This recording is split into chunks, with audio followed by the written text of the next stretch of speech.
ગુજરાતના મુખ્ય શહેરોમાં એર ક્વોલિટી ઇન્ડેક્સમાં સતત વધારો થઈ રહ્યો છે।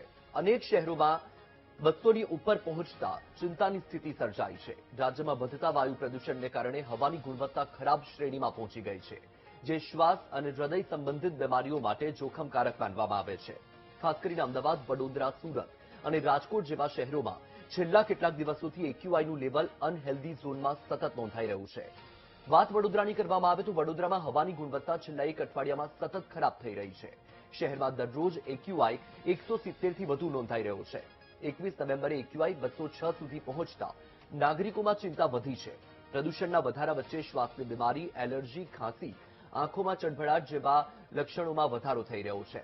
આ અંગે વડોદરાના ડોક્ટર દર્શન બેંકરે કહ્યું કે સામાન્ય રીતે એક્યુઆઈ 180 પર પહોંચે તે ખૂબ જ ચિંતાનો વિષય છે, કારણ કે હવાનું પ્રદૂષણ વધે ત્યારે તેની સીધી અસર નાગરિકોના સ્વાસ્થ્ય પર પડે છે। પ્રદૂષિત હવા લોકોના ફેફસા, લંગ્સ, બ્લડ અને માઇન્ડને પણ નુકસાન કરે છે। વડોદરામાં મોટા ભાગના લોકો, વડોદરામાં કે બધે બી લોકો ખાંસી ખાતા રહેતા હોય, કાયમી શરદી ધરાવતા હોય, આ ફેફસાને લગતા બધા જ રોગો અહીં આગળ વધારે થવાના કારણ આ જ છે। હવે આ એર ક્વોલિટી ઇન્ડેક્સ બગડવાનું કારણ એક સૌથી મોટું કારણ છે તો વાહનના ધુમાડા છે। અહીં આગળ પીયુસી કઢાવવાનું, બરોબર, તો પીયુસીનું કોઈ જોતું જ નથી કઢાયું કે ના કઢાયું। પોલીસ તો પાર્કિંગ ને ના પાર્કિંગ જુએ છે, પીયુસી જોવાની જવાબદારી કોની છે તો કશું નક્કી જ નથી। વડોદરા કે ગુજરાતના મેટ્રો સિટીમાં જે પોપ્યુલેશનનું કોન્સન્ટ્રેશન થઈ રહ્યું છે અને જે ટ્રી કટિંગ થઈ રહ્યું છે અને જે પ્રમાણે વેહિકલ્સ વધી રહ્યા છે એ જોતા પોલ્યુશન ચોક્કસપણે ખૂબ જ પ્રમાણમાં વધી રહ્યું છે।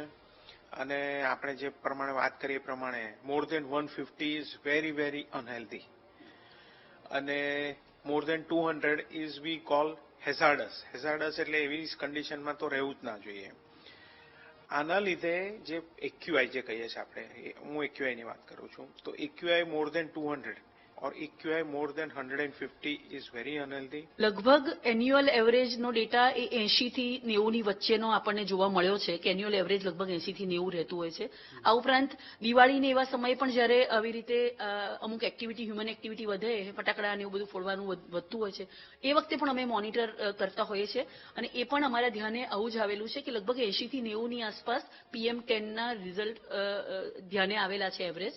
એટલે હું તમને એવું કહી શકું કે સામાન્ય સંજોગોમાં આપણે ત્યાં લગભગ 80 થી 100 ની વચ્ચે જેટલો PM10 રહેતું હશે અને એના આધારે એક્યુઆઈ એ બહુ કોમ્પ્લેક્સ સિસ્ટમ છે કે જેના આધારે આ કેલ્ક્યુલેટ થતું હોય છે। એમાં એના 4 પેરામીટર્સ છે અને એનું આખું એક કોમ્પ્લેક્સ ફોર્મ્યુલા છે અને જેના આધારે કેલ્ક્યુલેટ થઈ અને આપણને એક્યુઆઈ આપતો હોય છે।